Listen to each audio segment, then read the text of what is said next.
Pernahkah kalian mendengar kisah tentang seseorang yang tiba-tiba berubah menjadi hewan? Kedengarannya seperti cerita dongeng, tapi di Jawa Timur, ada kejadian yang bikin bulu kuduk merinding. Seorang polisi yang sedang bertugas di bulan Ramadan dikabarkan berubah menjadi babi. Apakah ini kutukan? Atau ada sesuatu yang lebih menyeramkan? Simak cerita lengkapnya sampai akhir. Assalamualaikum warahmatullahi wabarakatuh. Selamat datang di channel ini. Semoga kalian semua dalam keadaan sehat dan selalu dalam lindungan Allah. Hari ini, kita akan membahas sebuah kisah yang bikin geger warga Jawa Timur. Pastikan kalian tonton sampai selesai, karena cerita ini penuh misteri dan kejadian di luar nalar. Sebelum kita lanjut, jangan lupa untuk like video ini agar semakin banyak yang tahu tentang kisah ini. Subscribe juga channel ini supaya kalian nggak ketinggalan cerita-cerita misteri lainnya. Dan pastikan nyalakan lonceng notifikasinya, ya. Untuk keberkahan, yuk tulis Allahumma sholli ala Sayyidina Muhammad di kolom komentar. Dan jangan lupa, tulis juga kalian dari kota mana, biar kita bisa saling kenal satu sama lain. Malam itu, langit tampak gelap tanpa sedikit pun cahaya bulan yang menyinari desa kecil di Jawa Timur. Angin berhembus pelan, menerpa dedaunan yang berbisik di antara pepohonan. Suasana terasa begitu sunyi, hanya suara jangkrik dan gesekan ranting yang terdengar samar-samar di kejauhan. Desa ini memang terkenal dengan keheningannya saat malam tiba, terutama di bulan Ramadan, ketika sebagian besar penduduk lebih memilih menghabiskan waktu di dalam rumah untuk beribadah atau beristirahat sebelum sahur. Namun, keheningan itu mendadak pecah ketika sebuah laporan masuk ke kantor polisi setempat. Seorang warga mengaku melihat sosok aneh berkeliaran di sekitar jalan setapak dekat hutan kecil yang berbatasan dengan desa. Sosok itu, menurutnya, bukan manusia, tetapi juga bukan hewan yang biasa ditemui. Beberapa warga yang melintas mengaku merasakan aura aneh, seolah-olah ada sesuatu yang mengawasi mereka dari balik pepohonan yang lebat. Polisi yang bertugas malam itu adalah seorang pria bernama Syaiful. Usianya sekitar 35 tahun, dengan postur tubuh tegap dan wajah yang mencerminkan pengalaman bertahun-tahun dalam menjalankan tugasnya. Ia bukan orang yang mudah percaya pada hal-hal mistis. Baginya, segala sesuatu pasti bisa dijelaskan secara logis. Dengan penuh keyakinan, ia memutuskan untuk menyelidiki laporan tersebut sendirian. Ia meyakinkan rekannya bahwa tidak ada yang perlu dikhawatirkan. Ini pasti hanya hewan liar atau orang iseng yang ingin menakut-nakuti warga, katanya sambil mengenakan seragamnya dengan rapi. Syaiful mengendarai motornya menyusuri jalanan desa yang sepi. Lampu jalan hanya sedikit menerangi jalur yang ia lewati, menciptakan bayangan panjang yang bergerak-gerak seiring dengan deru angin malam. Saat mendekati lokasi yang dimaksud, ia memperlambat laju motornya. Jalan setapak menuju hutan itu tampak gelap dan suram, dengan pepohonan tinggi yang menjulang seperti dinding alami. Ia mematikan mesin motornya dan menyalakan senter, melangkah perlahan masuk ke dalam kegelapan. Udara di sekitar hutan terasa lebih dingin dibandingkan dengan desa. Hembusan angin yang menusuk kulit membuat bulu kuduknya berdiri. Namun, ia tetap melangkah maju, mencoba mencari petunjuk tentang keberadaan sosok yang dikabarkan warga. Setiap langkahnya menimbulkan bunyi gemerisik dedaunan kering yang diinjak. Beberapa kali ia berhenti dan mengamati sekeliling, tetapi tidak menemukan apapun selain pepohonan yang bergoyang diterpa angin. Lalu, sesuatu yang aneh mulai terjadi. Syaiful merasakan tubuhnya semakin berat. Langkahnya menjadi lebih sulit, seolah-olah ada beban tak kasat mata yang menahannya. Dadanya mulai terasa sesak, dan keringat dingin mengalir di pelipisnya meskipun udara di sekitar begitu dingin. Ia mencoba mengatur napasnya, meyakinkan dirinya bahwa ini hanya perasaan takut yang tidak beralasan. Namun, semakin ia melangkah, semakin kuat rasa tidak nyaman yang menghantuinya. Pandangan matanya tiba-tiba mulai berputar. Kepala Syaiful terasa berat, dan suara di sekelilingnya terdengar semakin samar. Jantungnya berdegup kencang, hampir seperti ingin meloncat keluar dari dadanya. Tangannya bergetar, dan lututnya melemas tanpa sebab. Ia mencoba meraih radio komunikasi di pinggangnya untuk melaporkan situasi, tetapi jari-jarinya terasa kaku, sulit untuk digerakkan. Kemudian, sesuatu yang benar-benar di luar nalar terjadi. Tubuhnya mulai bergetar hebat, bukan karena kedinginan, tetapi karena perubahan aneh yang terjadi di dalam dirinya. Rasa sakit menjalar dari ujung kaki hingga kepala. Tulang-tulangnya seakan melunak dan berubah bentuk, otot-ototnya mengecil, dan kulitnya mulai terasa berbeda, lebih kasar dan berbulu. Ia ingin berteriak, tetapi suaranya tertahan di tenggorokan. Ia merasakan sesuatu merayap di wajahnya, seperti moncong yang memanjang, dan telinganya bergerak ke posisi yang lebih tinggi di kepalanya. Syaiful terjatuh ke tanah. Napasnya tersengal-sengal, dan sebelum kesadarannya hilang sepenuhnya, ia melihat bayangan dirinya di genangan air kecil di tanah. Namun, bayangan itu bukan lagi manusia. Ia melihat seekor babi dengan mata yang penuh ketakutan menatap balik ke arahnya. Saat itu juga, suara langkah kaki terdengar dari kejauhan. Seorang warga yang kebetulan melewati area tersebut melihat kejadian mengerikan itu. Ia berdiri terpaku, tidak percaya dengan apa yang baru saja disaksikannya. Sosok polisi yang sebelumnya berjalan tegap kini telah berubah menjadi seekor babi yang tampak ketakutan dan kebingungan. Warga itu langsung berlari ke desa untuk memberitahu yang lain.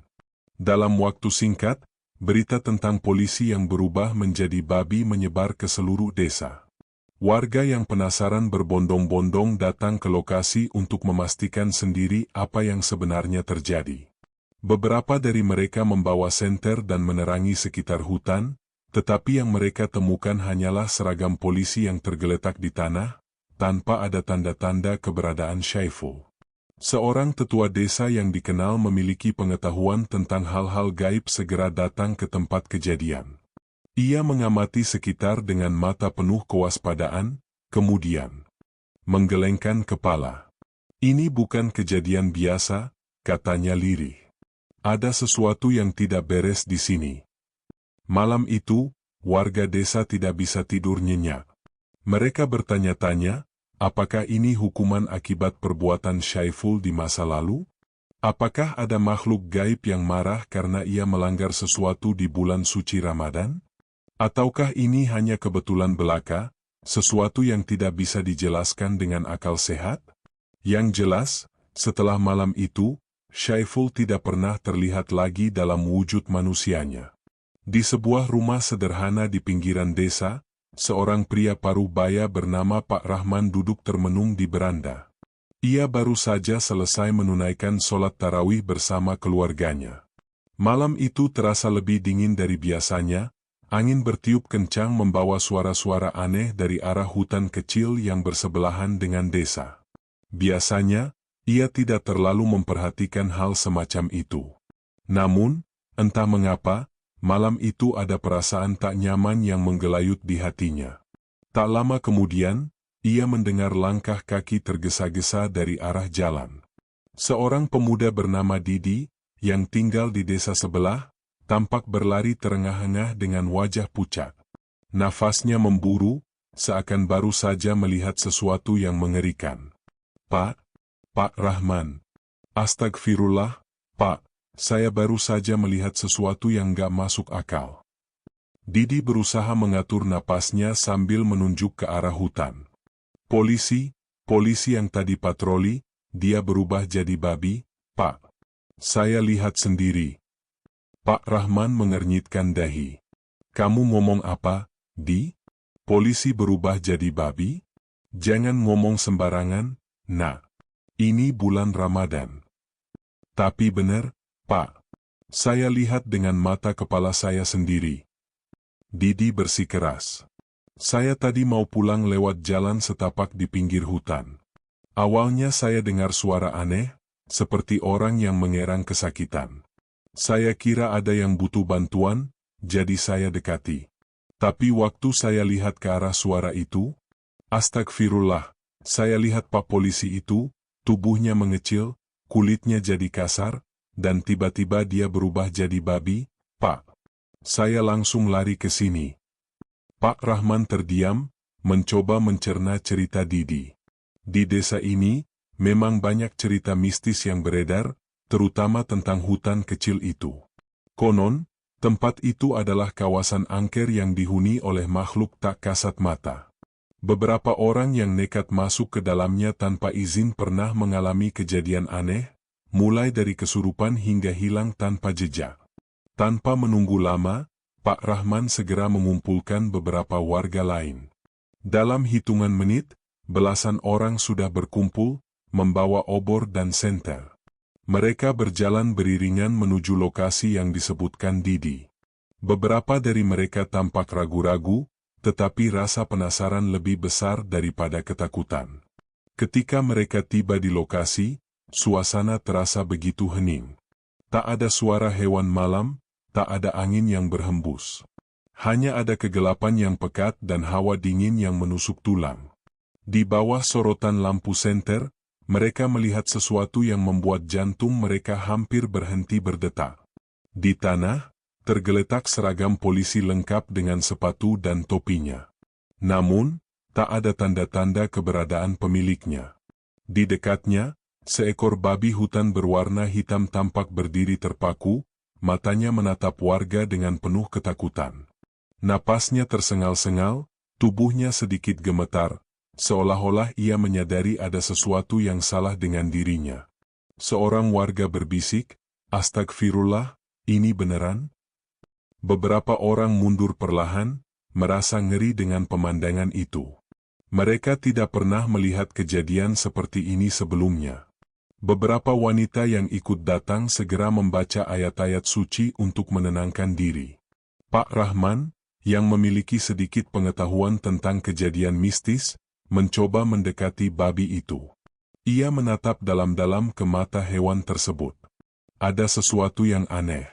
Mata babi itu bukan seperti mata hewan biasa. Ada kesedihan di sana. Seolah-olah ia sedang meminta tolong, seolah-olah ada jiwa manusia yang terjebak di dalam tubuh kecil itu. Kalau ini benar-benar Pak Polisi, lalu apa yang terjadi sebenarnya? Salah satu warga berbisik ketakutan. Berita tentang kejadian ini menyebar begitu cepat. Dalam waktu kurang dari 1 jam, hampir seluruh desa sudah tahu bahwa seorang polisi yang sedang bertugas telah berubah menjadi babi. Orang-orang berdatangan untuk melihat sendiri apakah cerita itu benar adanya.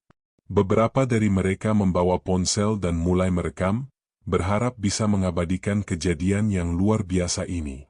Namun, ketika kilatan cahaya dari ponsel mulai menyala, sesuatu yang aneh terjadi. Setiap kali ada yang mencoba mengambil foto atau merekam video, layar ponsel mereka tiba-tiba gelap total atau malah menunjukkan gambar yang terdistorsi. Sebagian bahkan mengaku bahwa ponsel mereka langsung mati tanpa alasan yang jelas. "Ini tanda kalau kita nggak boleh sembarangan," kata Pak Rahman sambil menyuruh warga untuk tidak mengambil gambar lagi. Sementara itu, seorang perempuan tua yang dikenal sebagai Mak Sarmi, dukun sekaligus sesepuh desa, datang dengan membawa beberapa batang dupa dan air doa. Ia menatap babi yang masih berdiri ketakutan itu dengan ekspresi serius. "Ini bukan hewan biasa," katanya dengan suara berat. "Ada sesuatu yang terperangkap di dalamnya. Aku harus tahu apakah ini benar-benar manusia atau bukan."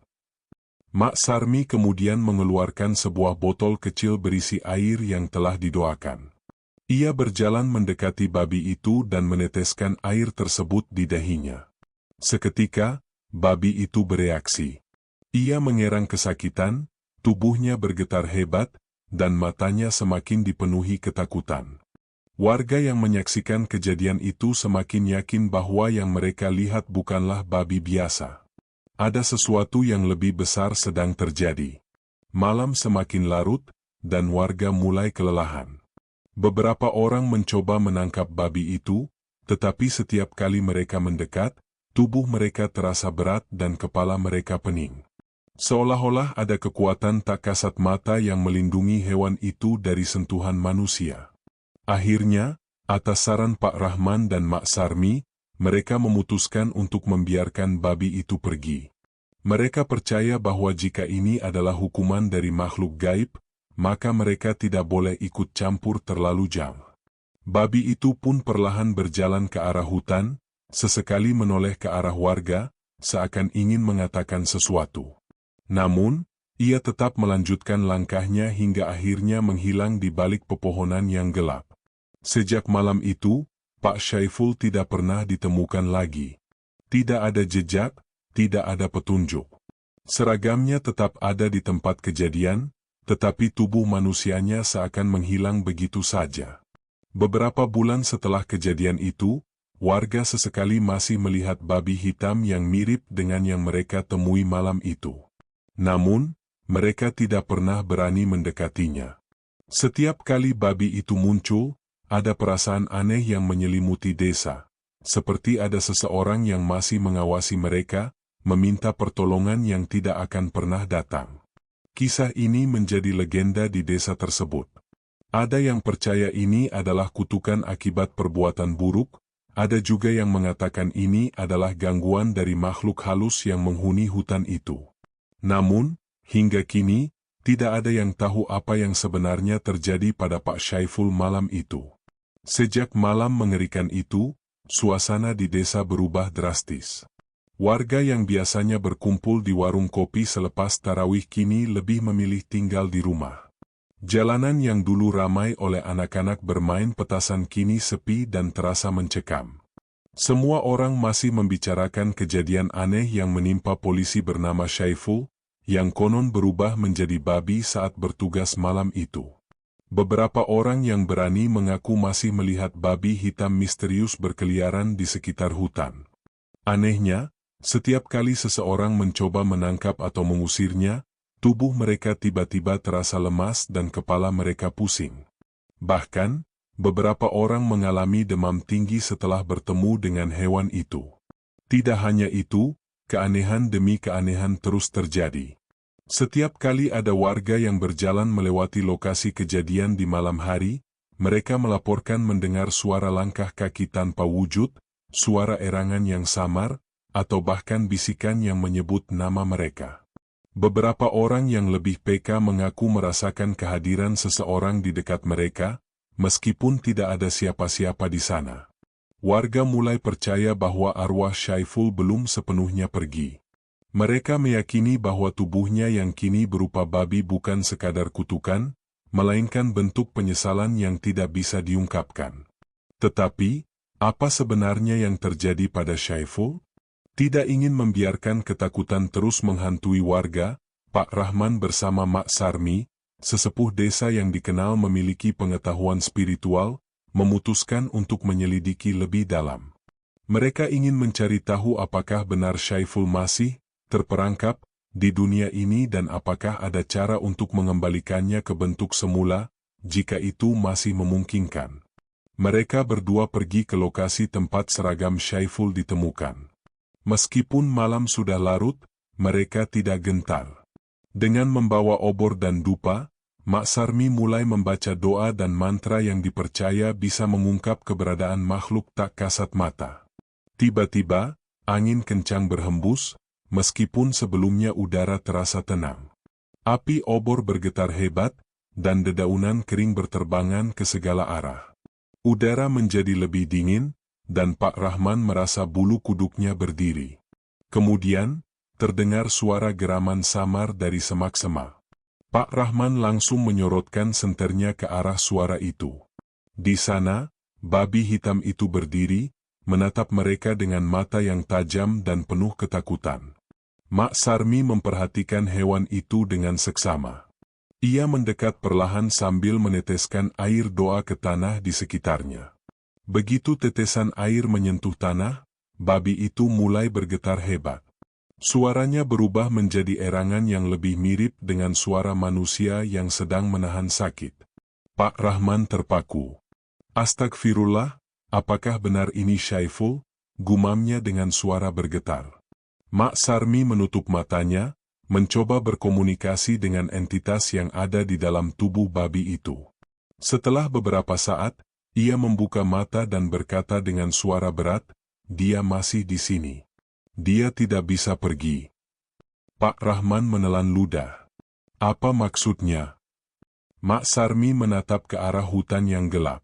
Ada sesuatu yang mengikat jiwanya di tempat ini.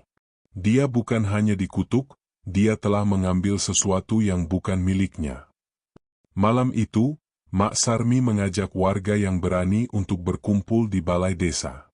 Ia merasa sudah waktunya untuk mengungkap apa yang sebenarnya terjadi dan mencari solusi agar ketakutan yang menyelimuti desa bisa berakhir.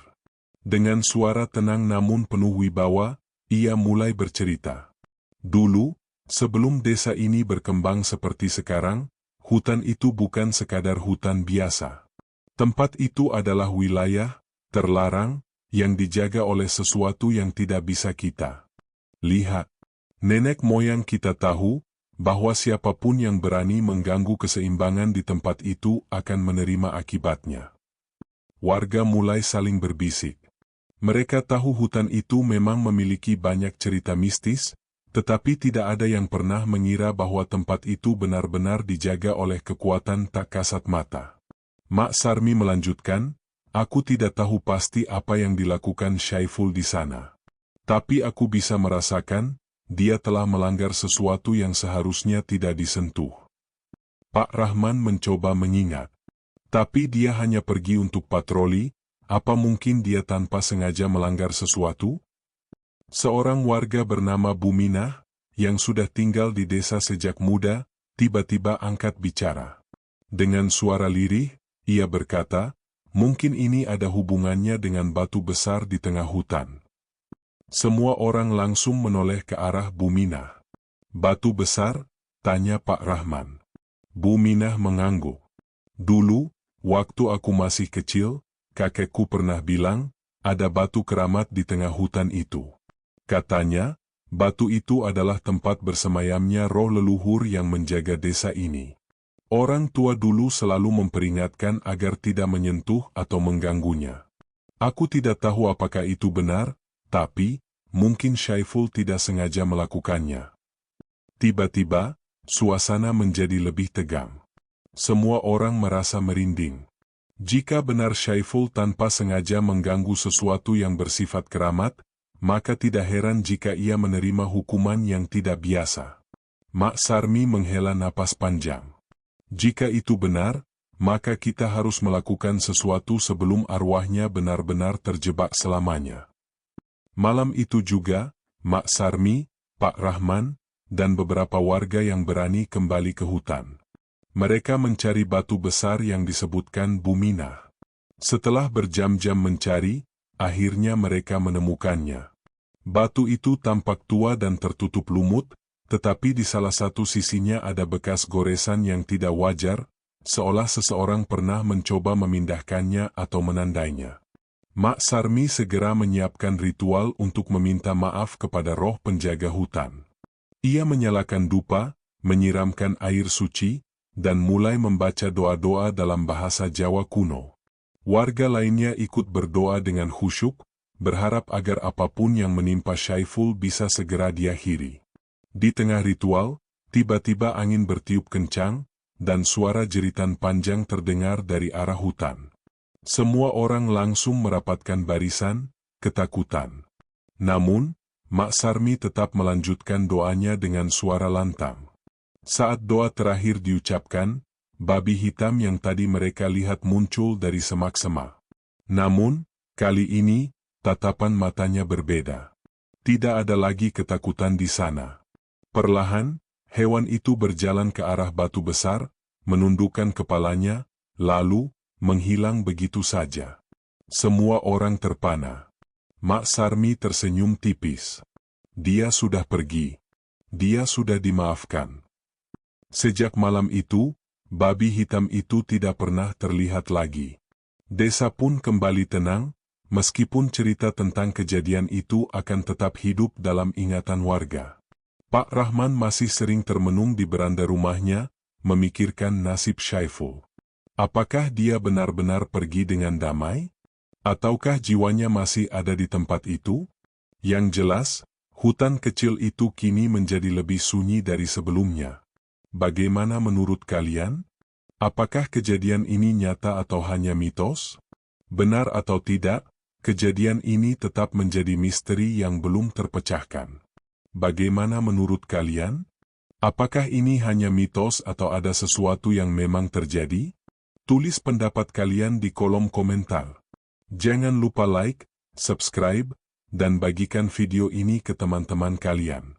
Sampai jumpa di cerita misteri berikutnya. Wassalamualaikum warahmatullahi wabarakatuh.